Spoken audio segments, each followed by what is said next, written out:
ప్రభువైన యేసుక్రీస్తునామములో మీ అందరికి శుభాలు తెలియజేస్తున్నాను. ఎఫెసీయులకు రాసిన పత్రిక 5వ అధ్యాయం 22వ వచనం. స్త్రీలారా ప్రభువునకు వలె మీ సొంత పురుషులకు లోబడి ఉండుడి. క్రీస్తు సంఘమునకు శిరస్సై ఉన్నలాగున పురుషుడు భార్యకు శిరస్సై ఉన్నాడు. క్రీస్తే శరీరమునకు రక్షకుడై ఉన్నాడు. స్త్రీలారా లేక భార్యలారా మీ భర్తకు లోబడి ఉండుడి. మీ సొంత పురుషులకు లోబడి ఉండని వాక్కు సెలవిస్తుంది.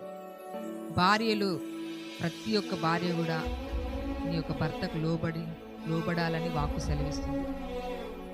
స్త్రీలు భార్యలుగా ఉంటున్న వారు భర్త యొక్క మైనస్ పాయింట్లు, వారి యొక్క వీక్నెస్, లేకపోతే వారు మాట ద్వారా మాట్లాడరాక కొన్నిసార్లు కోపమొచ్చి గొడవ చేసినప్పుడు తను తక్కువ చేసి మాట్లాడుతున్నారు. వారిని తక్కువ చేసి మరి అత్తింటి వారి దగ్గర లేకపోతే మీ యొక్క కుటుంబ సభ్యుల మధ్యలో, స్నేహితుల మధ్యలో తక్కువ చేసి మాట్లాడుతున్నారు.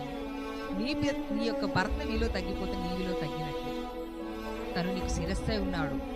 ఆ శిరస్సుకు నువ్వు ఎప్పుడైతే లోపడతావో నీ ప్రేమ చేత నువ్వు నీ భర్తను మార్చుకునవచ్చు. ఒక వాక్యంలో ఉంది, భార్యలారా మీ భర్తలను మీ ప్రవర్తన బట్టి మార్చుకునవచ్చు. అంటే స్త్రీలు చక్కటి జ్ఞానముతో, భార్యలు చక్కటి జ్ఞానంతో భర్తకు లోపడాలి, వారిని గౌరవించాలి.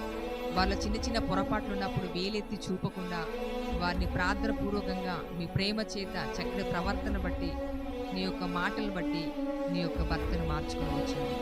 అబ్రహామును శారా ప్రతి విషయంలో లోబడింది. తనను చక్కగా యజమానుడా అని సంబోధిస్తుందండి. ఈ యొక్క కాలంలో చూసినట్లయితే లవ్ మ్యారేజ్ అనేసి, లేకపోతే భర్తను తక్కువ చేసి మాట్లాడడము, గౌరవించకపోవడము, పేరు పెట్టి పిలవడము, ఇష్టానుసారంగా వారిని తక్కువ చేసి మాట్లాడడం చేశారు. దయచేసి ఆ విధంగా మరి చేస్తే నీ భర్త మార్చబడడు, నీ కుటుంబం అంత దీవెనకరంగా ఉండదు.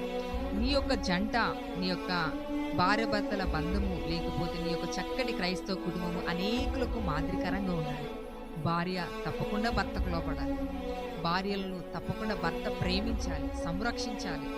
అలాగే ఎన్నో కుటుంబాలు చూసినట్లయితే నా తల్లిదండ్రులను చూడట్లేదు నా భార్య, అందుకే తనను నేను ప్రేమించట్లేదు అంటున్నాను. దేవుని బిడ్డలారా, నీవెప్పుడైతే నీ యొక్క తండ్రిని వదిలిపెట్టి నీ యొక్క కుటుంబానికి వచ్చావో, వివాహమైందో, నీ అత్తమామనే నీ తల్లిదండ్రులు కనుక వారిని ప్రేమించు, వారి కుటుంబాన్ని గౌరవించు, వారి కుటుంబాన్ని చక్కగా నువ్వు సంబోధించు. తప్పకుండా నీ భార్య లేకపోతే భర్త చేత నీవు ఆదరించబడతావు, ప్రేమించబడతావు. నా భార్య చక్కటి తండ్రి అనేకులు ఎదుట ఒక మంచి సాక్ష్యం చెప్పే విధంగా ఒక భార్యగా ఉండాలి. సాక్ష్యం, అయ్యో నా భార్య ఏమో అంటుందనేది భయపడి సాక్ష్యం కాదని, ఎక్కడున్నా నా భార్య చక్కటి జ్ఞానవంతం, నా కుటుంబాన్ని జాగ్రత్తగా చూసుకుంటుంది, నా పిల్లల్ని జాగ్రత్తగా చూసుకుంటుంది,